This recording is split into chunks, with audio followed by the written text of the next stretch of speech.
Right? So boleh buka.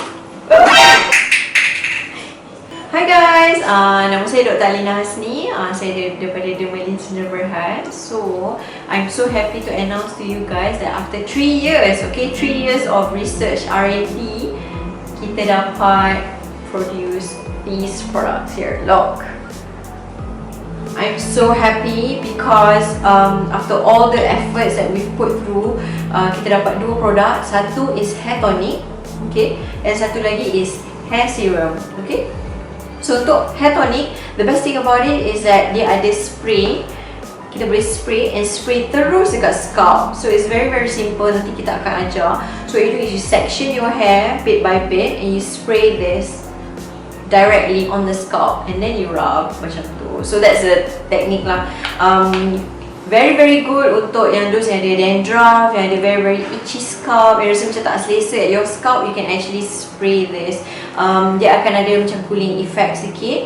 And the fact that dia ada the ingredients macam argan oil for example, it will strengthen your the hair and actually make you feel more comfortable, especially if you're wearing the hijab. Alright, okay, so that's hair tonic. Okay, so untuk hair serum, okay, so untuk those yang very frizzy hair, macam hair kering, mungkin rambut kering, yang perlukan a little bit of moisture, a little bit of hydration dekat kulit you can actually opt for hair serum. Okay, hair serum ni memang target dia not the scalp but just the hair, at the tip of the hair, sampai ke hujung.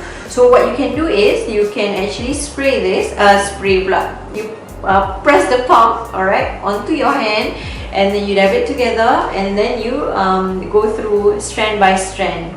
Kalau boleh you section your hair properly, nanti kita ajar. Okay?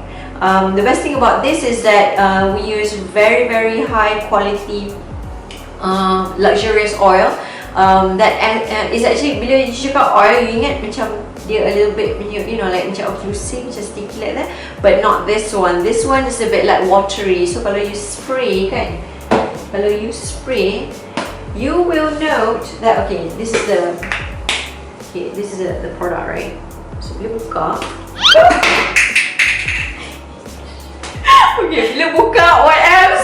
Okay, so what you do is when you spray, I know that you want to press it, so just make sure that you have that. You just like around this, and then you do that because it's very watery. See, so I hope it doesn't occlude.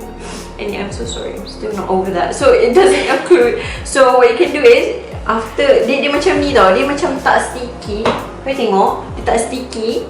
You can terus letak dekat you punya hair. You know, run your hair through your fingers and all that, and it will help a lot actually. I'm not rubbing this because of that, it's just, yeah, but it smells nice as well.